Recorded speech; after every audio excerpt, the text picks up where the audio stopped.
Uneducated, unfiltered, unhinged. This is the Mangina Dialogues. We at it again with your host Nick Scopes and the Gregolicious. You know how we do, cause you know we keeping it gangster and silly. Unplugged like a full swung titty. Bout get jitty, cause you know we down to the nitty and the gritty. And we make shit sound so damn pretty. Yeah, cause this unhinged comedy. And right now you're in the mix, so get ready, cause we about to get it poppin'. And we ain't stopping. Uneducated, unfiltered, unhinged. This the Mangina Dialogues. Hello and welcome to the Mangina Dialogues. I am your host, Nick Scopes. And I'm the Gregolicious. And today our guest is the very funny Carmen Lynch. Carmen, how are you? Hi. Oh my God, Gregolicious. What a name. That's great. Hi, Nick and Yes, Greg. get on them. I haven't heard that one. That's a good one. I'm good. I'm in a car in Connecticut. I do most of my anything business related in the car because I'm living with 7 other people. So this is the only quiet spot really is in the car. In a moving car or just sitting in the driveway? No, oh my God. No, that would be dangerous for me because I can only do one thing at a time. Just in the driveway. Yeah. And you're in the woods of Connecticut? I'm in the woods by a lake. I'm not really sure where I am, but I'm with my boyfriend's family. They left New York, so I came with them just to get away. Escape the infestation. Yeah, exactly. Although it's coming here, the numbers are getting higher in the tri-state area, so it's going to come after us too. Yeah, I saw that actually today. The governor was on something, and he was talking about it moving out of Fairfield County and up the line and whatever. But hopefully by the end of the month, we can get out of our homes and go do something. That would be nice. Remember those days? Not really. It's like every day. When we took things for granted. I know. Like go to get gas. Exactly. Like, wow, I actually got gas the other day. I'm like, shit, this is fun. I took getting gas for 30 years. It's such advantage of it. I didn't realize it was pumping that gas. You got a little exercise. I mean, I know. Sorry, go ahead. Sorry. No, I was going to say it's the small things. It really is. My boyfriend's mother fell and broke her wrist. Oh, geez. So they had to take her to the hospital yesterday, and there was a little part of me that was like, "You're so lucky you get to leave, though. it's like you get to leave the neighborhood." It's like when someone's in jail and they get stabbed and they get to go to like a hospital and get out of their cell for not that I know anything about that, but Sure. Yeah. Sounds like you do a little bit, though. I mean, with a name like Gregolicious, what do you think? Yeah, you were popular in jail. That doesn't say hardcore to you? For so many reasons. Now, how's your boyfriend's mom doing? She all right? She's good. Yeah. We like wrapped her up so she was COVID free in a mask and some gloves and and my boyfriend took her to the hospital and she's fine. She's all wrapped up now and she's good to go. That's good. So her wrist is healing. They had to put it in place, so he said she screamed, but at least they jammed it in place before they put the cast on. Yeah, ribs is like one of those things you can't do anything. Wrist. You just kind of have to. I said ribs, didn't she? I Did she say ribs? Ribs or wrist? No, a wrist or her wrist. Her WRIST. Oh, okay. They said ribs. I was like, oh, that's the worst. You can't do anything. But you know what she did? Funny you mentioned that. She did break a rib like maybe 2 months ago. Damn. I Tell know. her to be careful. God damn it. You start.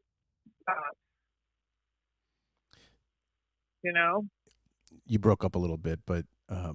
Oh, I said that's what happens when you get older. Your body starts to break. Yeah, I know. Tell me about it. Now, is this the mother of the boyfriend you mentioned in your Fallon set? Yes. The older gentleman? I wanted to get into that. Because we're the same age. Well, I don't know if he would want me to, but we don't have to. Yeah. He's doing great. You make it sound like he's 80, like I'm dating some like really rich old man. He says his name's Hugh Hefner or something like that. Yeah. Something like that. Hugh, isn't Hugh dead? By the way. Hope so. Nick's not. No, I Nick think Nick so. isn't up with current events. Oh well, yeah. So how are you keeping busy? You said there's 7 people in the house that you're in with everybody. There's 7 of us, and well, we play board games sometimes because, well, it's fun, but also, my boyfriend's son is here, and he's 11. So I like to play board games too. I'm not going to say it's just for him because I enjoy it myself. And then we started a podcast also in this same car. My boyfriend and I started a podcast called The Human Centipod because we're so up each other's butts now. I mean, I haven't seen the movie, so I'm not going to spoil it for anyone. But I've heard things. But we just thought it was a cute name, Human Centipod. And then I'm making really stupid videos because I luckily I didn't know I was going to be staying here. I just kind of came for the weekend, and then things got really bad. But I just happened to bring a bunch of wigs with me. I know that's weird, but I love wigs, and so I just started making stupid videos with wigs. So wait a second. You're leaving your apartment to go out to the country for what you think is a weekend, and how many wigs are we talking? Wigs. How many? I brought 1, 2, 3, 4 wigs. Oh, I mean, I have wigs first of all, I have wigs in my suitcase a lot because when I do the road and I'm in a hotel and I'm bored, I'll make stupid videos. And I had a feeling we might be staying here for a little while, but not like the way it is now. Like, this is stay at home, don't leave, all that stuff. I had no idea. I thought we were going to go back into the city and I was like, you know what if it's a rainy weekend? My boyfriend's son likes to make videos too. And some of the other people in the house like to make videos. I'm like, I'm just going to bring some wigs. And here I am. No one's made videos with the wigs but me, Hey, you made the most of it. Wigging I out did. with Carmen Lynch. That should have been your podcast. Wigging out with name. Carmen Wigging Lynch. out. Yeah. Well, That's true. You have a new hashtag. So you guys are doing that podcast in the car? Like, so you and your boyfriend are going out to the car and you're recording? We go out to the car and we record it. And because then, we're free to say whatever. Because with 7 people, one of his brothers is on conference calls. The other one is doing who knows what. His mom is like watching the news. His son is in school on Zoom. So, it's really the only quiet place in the house. So are you going to keep doing it in, like, when you finally leave there, are you going to do the podcast back? You guys live in the city, I imagine? We live in Queens. Yeah, I don't know. We might have to buy a car just so we can keep doing it in a car. Or we might just steal his mom's car. That'd be awesome. Hey, thanks, Mom. We're taking the car. We started this podcast. You lose. Mom, not Mom. I don't call her Mom, but I'd be like, we have 5 listeners and we are very loyal to them, so we need to keep her car. That's how it goes. So I guess we would just do it in the living room, but it doesn't even feel like this is going to end anytime soon. So, I think it's going to be like this for a while. Oh, I hope not. I can't take it. I mean, what do they extend it to? At least in Connecticut, middle of May? May 20th. I think it's May 15th, or something like that. But even then, I'm like, is everyone going to feel comfortable just continuing their life from before? It doesn't. Yeah. It doesn't feel. I feel like we keep extending it, so I'm not sure that's the last one. I think it's actually. I mean, it's definitely, there's going to be some impact. I mean, we'll see in a month or a month and a half from now what that is. But I think it will. You'll see people for a long, probably a year wearing masks pretty regularly in tight spaces, especially. And I think it's actually good because it'll be more awareness to cleanliness, like being conscious of what you touch. Up until a month ago, you walked into a grocery store, a bar, wherever it was, you didn't think about washing your hands 50 times before you do anything. And, maybe that's a little excessive, but maybe it's not excessive. So I think the awareness to being a little cleaner isn't the worst thing. Also, we don't have to shake hands anymore. We can just stop that completely. Like, I don't ever like that. Me neither. I hate it. Ever since I started sweaty and they're gross. Yeah. Yes, exactly. That's where I was going to get to. I was going to say, once I started doing comedy, a lot of the comics, guys smoking outside smoking cigs and shit, and you shake someone's hand, you see all these guys at a mic, 25 guys, and they're all clammy, and it's like, oh god. Or people pick their butts or their wedgies, or stick their fingers in their mouth and they're eating. Like, you just don't know. Yeah, That's Greg for sure. Yeah, right. I actually am pretty psyched that the awkward hug is probably gone forever. I'm so glad too. I know it's always the person you don't know that well who wants to hug you. Yeah, I know. And you don't know whether to like do kiss on the cheek or just the hug, like, and you don't like, it's all weird. And I'm happy. Yeah, it's so awkward. Yeah, it's awkward. Yeah, let's keep all that. No matter what, we're getting rid of the awkward hug and handshakes. Just enough is enough. Like Howie Mandel was on it a long time ago. Oh, good. Well, he knew. He knew COVID was coming. He did. He knows everything. So let's talk about something else besides depressing disease and being locked in basements. What do you think this comedy scene looks like in 6 months from now? Oh my God, that's the thing. I really don't know. Right now it just feels really sad. My brain is like, okay, so if there's anything else you'd want to do, what would it be? But it feels like it will eventually come back, but under a new normal.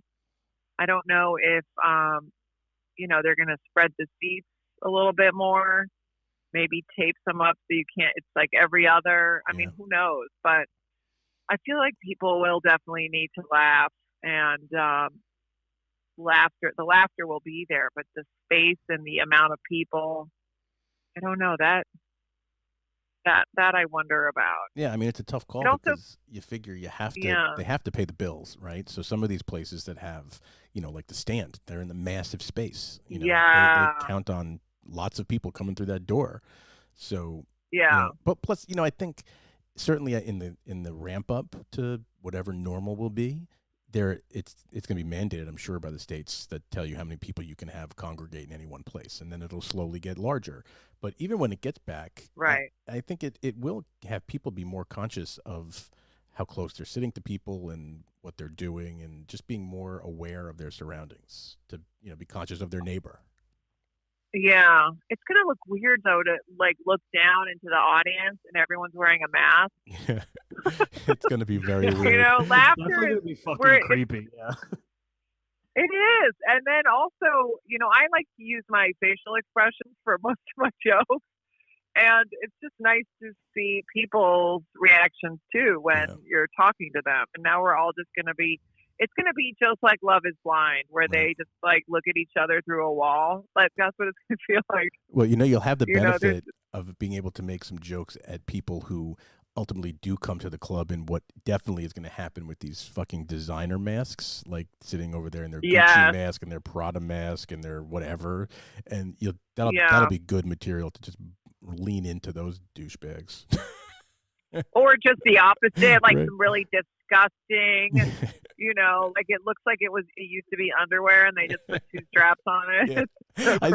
I saw someone yesterday. One of my neighbors, a couple of people went to one of these like neighborly happy hours, and the girl pulls out her mask, and I swear to God, I thought she just put a jock strap on her face. I'm like, that's not a mask. Yeah, I'm sure some people have to be wearing that just to try and get some attention. Yeah, Nick, you should do it. Full on. I mean, yes. I've been. Half of the memes out there are like underwear masks. Yeah. Yeah. So, who's cooking in your house where you are? Right? Because it's like a commune. We alternate. So last night I made a whole chicken, 2 whole chickens, all by myself. Like, I've never made an uncut chicken before, and it was my turn to cook, and someone had defrosted these 2 big whole chickens, and so I had to cook them or they were going to go bad. They're like, you have to cook these So I went online and I found some guy named Chef Buck who explained how to cook chicken. And he's like stuffed lemons in the. First of all, you have to pull out the gizzards. Yeah. Which I'm not even sure. I don't know if that's. I think that's the intestine. But I was like, some people save that for gravy. I threw it all in the trash. I'm like, get this shit out of this chicken. And then Chef Buck was like, shove a bunch of stuff in there. So he's like lemons, onions, garlic. So I shoved all kinds of stuff in there. And I let the little birds cook for about an hour and a half. And it was really good. It's not that hard. I was nervous for nothing. It's not hard. So you don't cook a lot at home when you're not out stranded in the woods?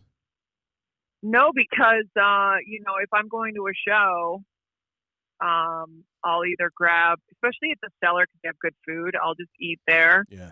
But if I'm on the road, I'm not going to buy stuff and then go out of town and then it's bad in 3 days.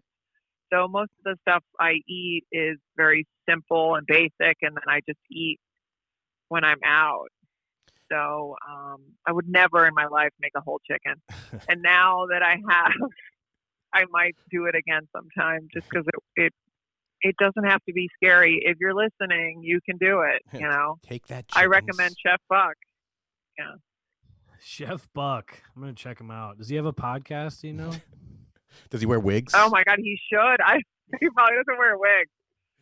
His wife might. She was kind of in the video a little bit too.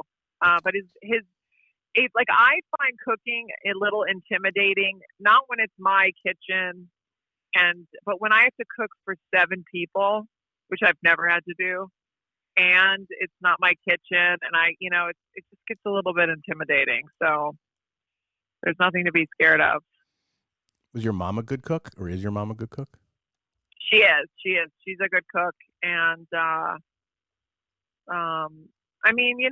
was never really a stay-at-home kind of person. Like I like to, I like to travel. I like to go out. I do shows, whatever. So I was never really that domestic when it comes to cooking. Right. I know just because your mom is that's the Spanish side of your family, right? Is your mother? Yeah. So she can make like a nice paella and stuff, which I should learn eventually. Oh my God, you have to. That's my favorite thing on planet Earth. I know it might be mine too. Like a good paella. It's so good, but there's so much seafood. You just need like a whole afternoon and evening. I feel like to cook that. They have this thing in Catalonia, which is where Barcelona is in that region, and it's called fideuà, which is paella with noodles. Have you had that? No.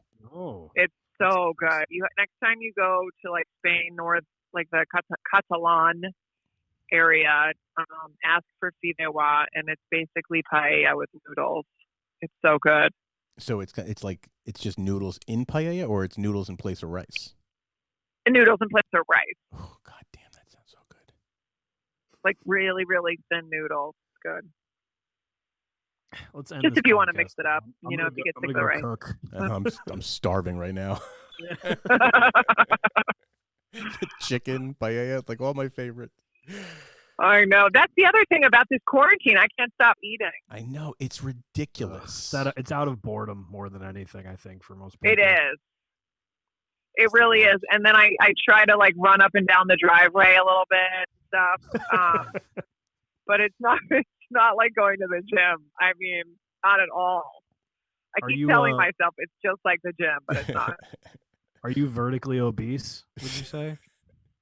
I am, and I'm going to be horizontally obese too soon. Have you ever seen a really obese 6 foot tall person? Like, if I could get as fat as I am tall, that would be quite a sight. Have you ever seen 600-Pound Life or whatever that show is? Oh, yeah. Are they tall, though? I feel like it's harder for tall people to get fat. Funny you should well, say no, it's that. not. It's not. No, but I mean, you do have more room to like, your food to go. It has to go all the way down to your feet and all that. But it's also like we already have a shorter lifespan, So it's true. I mean, it would be really hard to be like 600 pounds and 6 feet. I think for a woman. I have a bit in my act about this because it's so funny you said that. I literally have a joke about this. One of my girlfriends was like 5'10", 5'11". And after meeting her, my father goes, it's good she's tall. They don't get fat as quick. And I was It's like, true though. like, what the fuck? It's like having a big room and you've got a lot of shit. It's going to be scattered everywhere. Exactly. I always wish I was 6 inches taller.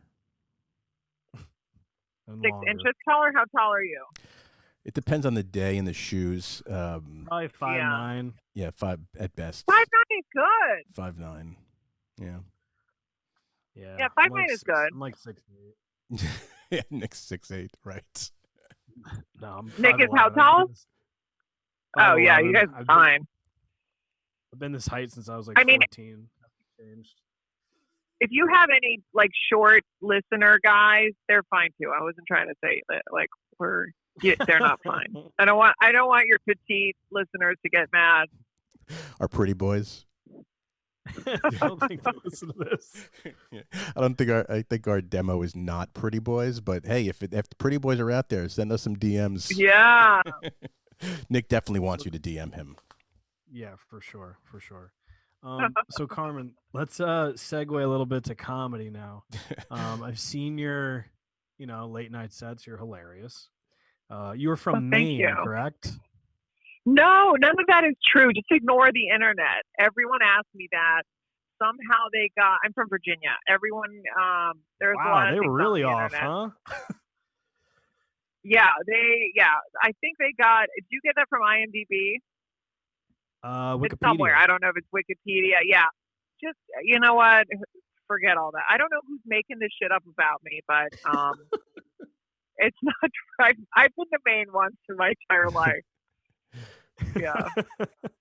So started in Virginia. You were born in Virginia. Now, did you start comedy there? Or was no, I was later? born in California. No, I started comedy in New York. I moved to New York because I wanted to leave Virginia. It looked like such a fun city, and I was really into acting, and I was one of those girls who just wanted to shoot for the moon. And I moved to New York City and took acting classes, and then kind of accidentally fell into stand-up while I was there. How'd you accidentally fall in? Someone push you to do it, or you're like, you know what? I'm gonna try this. No, some of my friends, when I was there for a little while, some of my friends were like, let's go see a comedy show. And I didn't even think twice. I was like, I don't know what that is. I've seen I knew, because in Virginia, all I ever saw that was stand-up was like watching Seinfeld, But I'd never been inside a comedy club. I'd never listened to anyone on like records or tapes or whatever. So I was like, yeah, let's go. And then I just could not believe these people would just get up on stage and be funny. I was so jealous, I didn't know they wrote jokes. I thought these people were funny all the time. And I didn't even think it was a job option, I was like, God, I wish I was funny like them. So then I learned about they have writing workshops and stand-up classes and, whatever. And I was like, this is a thing? Like people do this? It sounds like I never left my house in Virginia, but I just knew nothing about the entertainment business except for acting. Do you like the Dave Matthews Band? I did. I did. I mean, everybody. So I think if you live in Virginia, you have to. Yeah. But, yeah. Anyway, so there was another big band that came out of Virginia, and I can't remember what they're called. Anyway, go ahead. Sorry. Hootie and the Blowfish. Oh, you're close. It's something like that. Oh, really? That was an absolute guess, but I think they're from South Carolina. I wanted to say like 3. It's not 3 Blind Mice. But like that. 3 Dog Night. 3-6 Mafia. No. 3 Dog Night. Clearly, they weren't that famous. If you guys don't know them, so it doesn't Third Eye matter. Blind. Well, 3 Doors Down. Third Eye Blind. Are Oh, they from Third Eye Virginia? I think it was that one. I don't know. Are they from Virginia? You know what this is? Maybe they just came to looking my it up. college Keep or something. talking. I don't know. What's come out of this is there's a lot of bands with 3 in their name. Yeah. 3 Doors Down, Third Eye Blind. There's also a guy who hung out at our college a lot who was famous, who was a famous singer. And he lived in Williamsburg, Virginia. I went to school at William and Mary, and he would just hang out at the bars. Huh. And I can't think of his name, but you would know who he was. Sounds like a creeper. Yeah. It sounds way creepier than it was. But you would just be like, oh my God, there's college bars. Steve da-da-da, or whatever his name was. Yeah. That's funny. I'm looking. I can't think of his name. I googled famous bands from Virginia. Yeah. And it's none of the things. This is the one I found. It was, let's see, Virginia Gentlemen. It's a bunch of guys in suits. I think it's like an a cappella group. Oh my God. Virginia Glee Club, dude. I'm dying at these photos. You're just finding things that have the word Virginia in them, dude. Oh, I just looked up the Virginia singer I was talking about. Do you know who Bruce Hornsby is? Oh, of course. Yeah, he was the guy that would hang out at the bars because it's his hometown. Right, he is from. Yeah, that's totally right. Bruce, I knew that actually. Yeah, yeah. Bruce Hornsby's not a creeper. I take that back. Bruce Hornsby's great. I'm sure he's one of your listeners. Bruce, you're fine. How'd you know? Yeah, how'd you know? So okay, so you moved. Well, you started in New York, and then like, what was the progression of the whole? Obviously, you did the mics and all that, but how long did it start for you? How long did it take for it to become a career for you? Well, I caught a couple things too early, and then I got a little freaked out by it, and then I quit for a year. So after 2 years, I was on the first season of Last Comic Standing. Yep. And I made it to the final 20. And I was so green. I was so nervous. Thank God I didn't make it into the house because I would have just been, I don't know, just really uncomfortable. And then I think 4 years into comedy, I was still kind of not really sure what I was doing. I wasn't the best at disciplining myself because I'd always had a boss in other jobs. So I kind of, like I said, I fell into it. Things started to happen. And then I was like always doing the same jokes. And then I was like, you know what? This probably isn't for me. And then I got a real job and I started to date a real person, because I was like kind of dating. What was the job? Oh God, it was at an insurance company. Ooh, exciting. Yeah. And thank God that I was like it took about a year for me to go, what the hell am I doing? This sucks. And I want to go back to, doing what I really want. And then from then I just didn't look back. I was, hardcore, pushing myself and all that. But yeah, I was very confused, because it was very hard for my parents too, because, they're very traditional and they've always kind of had the same job and it was a very traditional job. So for me to just be like, I'm going to move to New York and now I'm going to do stand up. And they were like, what are you talking about? Yeah, they were just really kind of disappointed that I went to college for nothing. So now they're fine because they're older and they have to worry about other things like their health, Right. Well, and they can point to, hey, look, my daughter's been on every single late night show that's available to be on.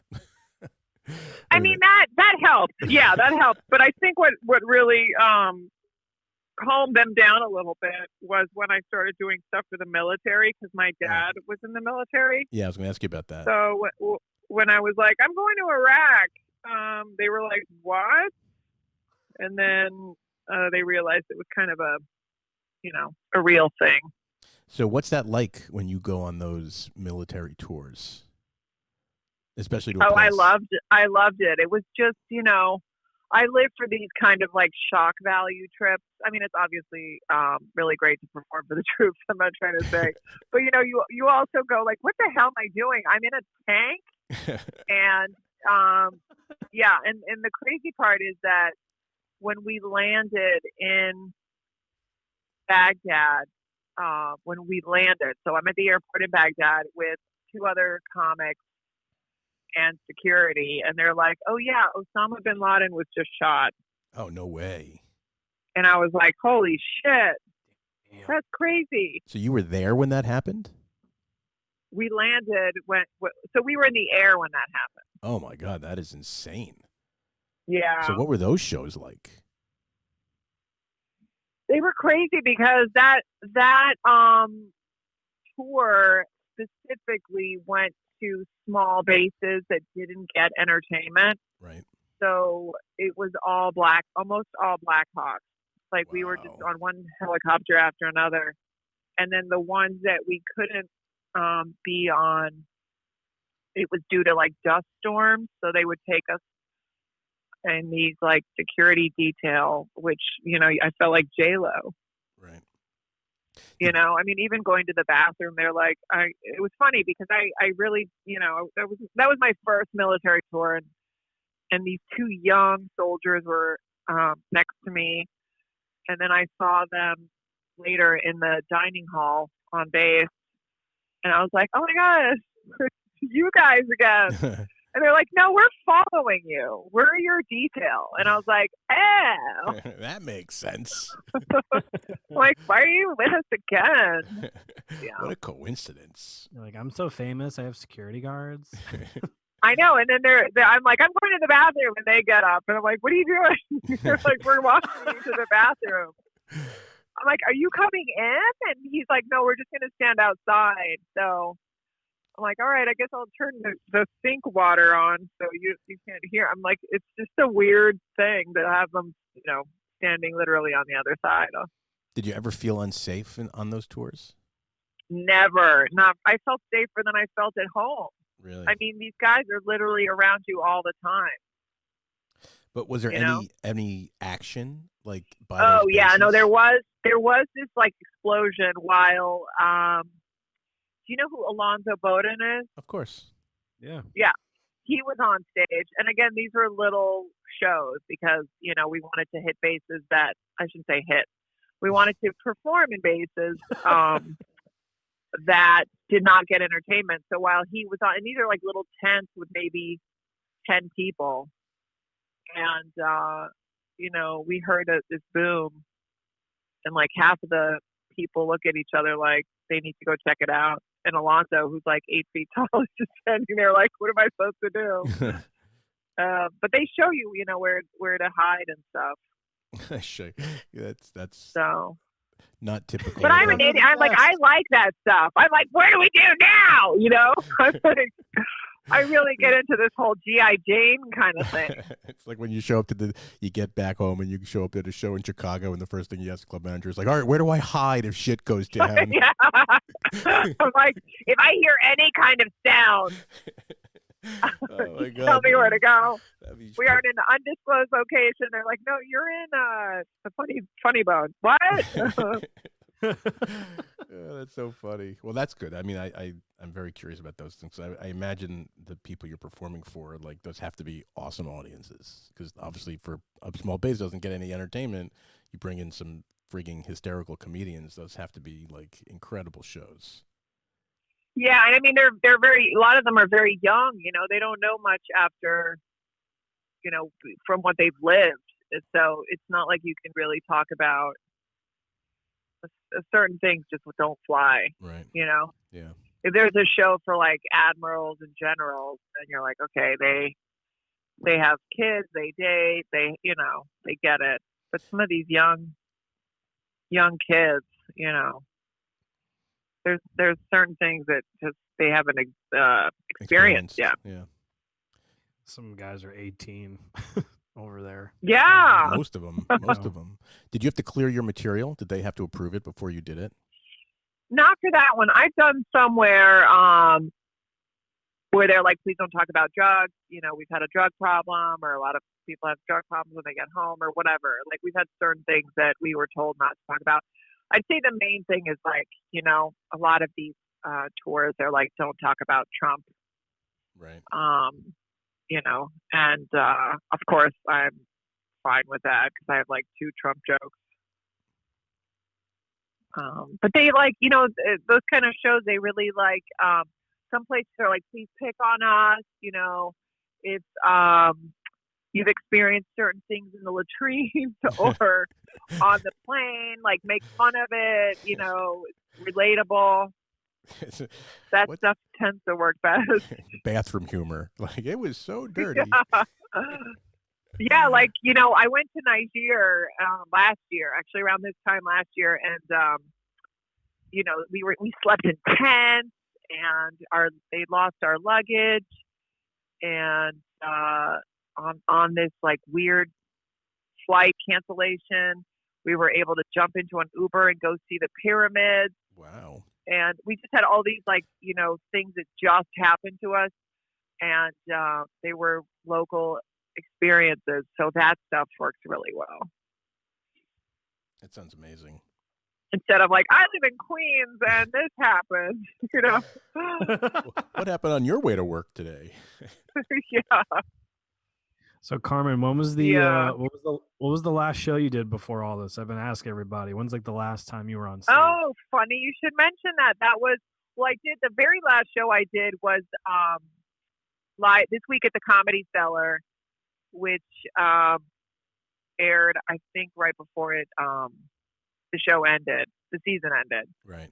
So that was at the Comedy Cellar. But the road gig that I did literally right before that, like a week before that, was at the Comedy Attic, and I recorded the show. So that's the one that I think my album Vertically Obese will come from.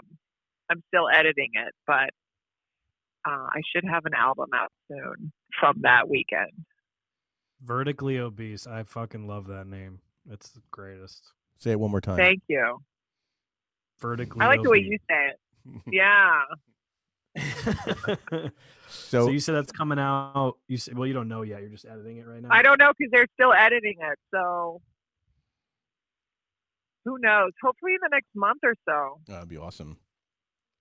Yeah. So of all the late night shows that you've done, like, are there any, like, what's the differences between doing the bunch of different shows? Like, or are they all just the same thing? You just go up and you do it? Well, I mean, Letterman is just super special because he lives in New York, and it was my first one, and that's just a show that I always like to watch. Yeah. Did you get to talk to him? Did you talk to him at all, or is it just not really? Just briefly when I'm done, and he comes over, and then he kissed my hand. So I don't want to brag, but he did kiss my hand. This is before Corona, when you could kiss hands. And then when I did it a second time, I'm like, is he going to kiss my hand? What if he doesn't kiss my hand? God damn it. What? There was that literally, not just the hand kissing, but also like, is he happy that he brought me back? I don't even know if he makes that decision, but I meant more like his people. Are they happy that, and then I was like, well, maybe he just will forget that he kissed my hand. And then he kissed it again on the second time. And I was like, oh, okay, he remembers me from my first date. I'm kidding. So Letterman was like super special, but they all had their own, like, Conan is another guy that I love watching. And he actually came back to the green room and chatted a little bit. And so did Fallon. I just did Fallon before Corona. It was the end of January. And, sometimes you look at these guys and they look different from TV. Right. Whether it's like their height or their makeup or whatever. And Jimmy just looks exactly the same. It was just cool. It was like, holy shit, he's right in front of me. And he's, that's him. It's weird. Yeah. That's awesome that, like, they take the time to come talk to you in the back. That's gotta be know. cool. It's really nice. Yeah. And then I had a dentist appointment maybe like 3 or 4 days before Fallon. And, I go to one of those practices. I've been there for like 20 years and I love everybody there and they're so nice. And one of the dental hygienists was like, I'm Fallon's hygienist. And I was like, what? So I was like, I just want to tell you that I know your dental hygienist. And he was like, oh my God. And then I said her name and he was like, oh, I love her. You know. I could not tell you the name of my dental hygienist. No chance. But that's pretty ballsy because I'm like crazy. And if I had something, that big, obviously coming down in the next couple of days, there's no way I would go to the dentist, the doctor. I would do nothing risky whatsoever. Just in the really? Oh my God. I'll tell you why. I had one experience as a teenager. I went to the dermatologist and I had a mole removed off like my side or something. And the next night I had tickets to go see David Lee Roth. Right? In a concert. And I went to the dermatologist, had this very minor procedure done. I'm standing in the waiting room with my mother, to pay to leave the doctor, and I passed out cold. And I went from a total upright, smashed on the ground on my face, and broke the entire side of my face. I'm like, it was disgusting. And I still went to the concert the next day, all fucked up, because I had to go. But ever since then, if I had any event, like there was nothing, I would do nothing like a week in, a week out of that event. Nothing. Even if it was like just a regular cleaning, like you think your teeth might look even better on TV. No chance. I would have done nothing. I had my wisdom teeth removed last year, and there's a video of me that's floating around of me coming out of the oral surgeon's office on painkillers, and it's the funniest video. It's hysterical, but there is no way I would do that or anything like that because I don't want to risk it. Now, granted, taking your wisdom teeth out is dumb if you had something important to do, but just getting like the not the helium, but that laughing gas. No, I understand. Yeah. No way. It would just I be totally get that. I did something worse actually than going to the dentist, which I didn't even think of that. So now I'm never going to go to the dentist before a TV show, but thanks. But I went rock climbing. I had this rock climbing weekly pass where they gave me like a couple of free, classes or whatever. And I was like, I'll be fine. And I was doing Fallon like 2 days later. And one of them had ropes and the other one was bouldering, and bouldering doesn't have ropes. And he was like, go ahead, just climb to the top. And I'm like, that's really high without rope. And the whole time I was like, if I fucking fall off this wall, what the hell am I going to say? Or I guess I'll just do Fallon with a broken wrist or something. Or maybe you'd be in the hospital. Yeah. But my friend was like, you are so stupid. I can't believe you did that. And I was like, all right, but I didn't realize it until I was at the class and I didn't want to waste the classes. I love rock climbing. She was like, that was so dumb. I was like, that was probably really dumb. Yeah, I wouldn't have done that. No chance. So what's you got the podcast going now, and all the stand-up comics like you and myself don't know next time we're gonna get on stage, but you have the album coming out, but what else is going on for you in the future? Like, what are you trying to do? How long do you think it's gonna be before we could actually get on stage? I don't know. That's it. I keep thinking, May or June, but my June dates just got moved to like October, I think, just for safety. Yeah. I think the next one I have is August. So I just don't trust anything yet to do anything sooner, unless I guess I'll probably just stay in the city and not go on the road if we get back. But then it also depends on, how many people are going to go to these shows. Yeah. That's what we keep thinking about. Yeah. And then if you watch the news too much, they're like, oh, this could come back after the summer, like the virus. Right. And it's like, well, I don't know, but I'm hoping like, mid to end of summer, things seem back to normal. Like we're wearing masks, but we're actually going out and stuff. I hope it's before that. It doesn't. Yeah, me too. But I don't want to get too excited. Yeah. Well, if it does open up and you're still local, we and our club can open up. Hopefully, when everything else does, we have a room for you anytime. Oh, great! Yeah, that's right. That would be fun. Yeah. And I think for the size of our room, we're going to probably be in the first that are allowed to open because it's only like, I think our capacity is 65 people. So. Oh yeah, definitely. I mean, you guys can fill that up quickly. I know. Yeah. It's just, Yeah. hopefully we don't pack people in on top of each other. But anyway, we have a space without for masks at the door and gloves. right. Take everyone's temperature before they walk in. Douse them in Purell. I'm gonna kiss every comic's hand. That's what I'm gonna do. Never again. Anyway, so what a world. So listen, this was super fun. Really appreciate the time. Oh yeah, thanks for having me. It's definitely the first. No, I think actually this might be the second interview we've done with someone in a car. Really? Yeah, the first in was our same state. Yeah, Rich Voss. But was theirs during Corona? Yeah, we did with Rich Voss a couple weeks ago, and he was actually driving. Oh. He was driving from his place in Jersey to somewhere in Pennsylvania to buy bows for his bow and arrow set or something. Crossbow. Yeah, crossbow.